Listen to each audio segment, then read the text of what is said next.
عوام کو بجٹ میں ریلیف ملے گا یا مزید بوجھ لادا جائے گا؟ حکومت نے عوام کو اعداد و شمار کے ہیر پھیر میں الجھانے کی تیاری کر لی۔ 17,600 ارب روپے کا وفاقی بجٹ آج پیش کیا جائے گا۔ پر سود کی ادائیگی کے لیے 8,260 ارب روپے اور دفاع کے لیے 2,550 ارب روپے مختص کیے جانے کی تجویز ہے۔ نئے مالی سال کے بجٹ میں 2,000 ارب روپے کے نئے ٹیکس عائد کیے جانے کا امکان ہے، جبکہ تمام شعبوں میں دیا گیا ٹیکس استثنا ختم کرنے کی تجویز بھی زیر غور ہے۔ یوٹیوبرز اور فری لانسرز کو بھی ٹیکس نیٹ میں شامل کیے جانے کی تجویز ہے۔ کاربن لیوی کی مد میں 2.5% شرح سے نئی لیوی عائد کرنے کی تجویز دی گئی ہے، جبکہ پیٹرولیم لیوی 78 روپے سے بڑھا کر 100 روپے فی لیٹر کرنے کی تجویز ہے، جس سے 1,300 ارب روپے حاصل کیے جانے کا ہدف رکھا گیا ہے۔ نان فائلرز سے جی ایس ٹی کی شرح 18% سے بڑھا کر 20% کیے جانے اور بینک سے 50,000 روپے سے زیادہ کیش نکلوانے پر ٹیکس کی شرح 0.6% سے بڑھا کر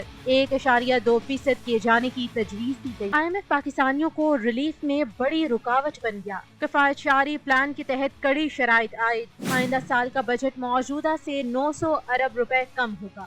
تمام وزارتوں کے لیے گاڑیاں خریدنے پر پابندی۔ ضمنی گرانٹ جاری کرنے کا سلسلہ بھی ختم۔ صرف قدرتی آفت پر سپلیمنٹری فنڈز جاری ہوں گے۔ بجٹ میں سستی بجلی کا خواب دیکھنے والوں کے لیے بری خبر ہے کہ تمام شعبوں کے بجلی اور گیس کے بل محدود رکھنے کی تجویز ہے۔ تنخواہ دار طبقے کو ریلیف کی امیدیں بھی ماند پڑنے لگی۔ آئی ایم ایف کا سالانہ 12 لاکھ تنخواہ ٹیکس فری سے انکار، کم از کم 1% ٹیکس کا مطالبہ۔ انکم ٹیکس کی تمام سلیب میں معمولی ریلیف کی بھی تیاریاں۔ تنخواہ دار طبقے کو سلیب پر 2.5% ریلیف کا امکان۔ 1 لاکھ سے زائد تنخواہ پر ٹیکس 2.5% کرنے کا امکان۔ کارپوریٹ سیکٹر کا انکم ٹیکس ریٹ بھی 2.5% کرنے کی تجویز۔ ٹیکس چھوٹ کی حد سالانہ 6 لاکھ روپے تک برقرار رہنے کا امکان۔ نان فائلر اور ٹیکس چوروں کے خلاف شکنجہ مزید کسنے کی تیاری ہے۔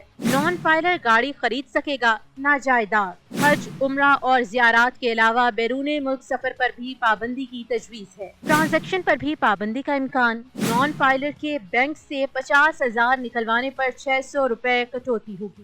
شیئرز خریدنے اور میوچل فنڈ سرمایہ کاری پر بھی پابندی کا امکان۔ پوائنٹ آف سیل ٹیکس چوری پر جرمانہ 10 گنا بڑھے گا۔ پوائنٹ سیل مشین سے ٹیکس چوری پر جرمانہ 50 لاکھ روپے تجویز۔ پوائنٹ آف سیل کا خفیہ الگ ریٹ رکھنے والا بھی پکڑا جائے گا۔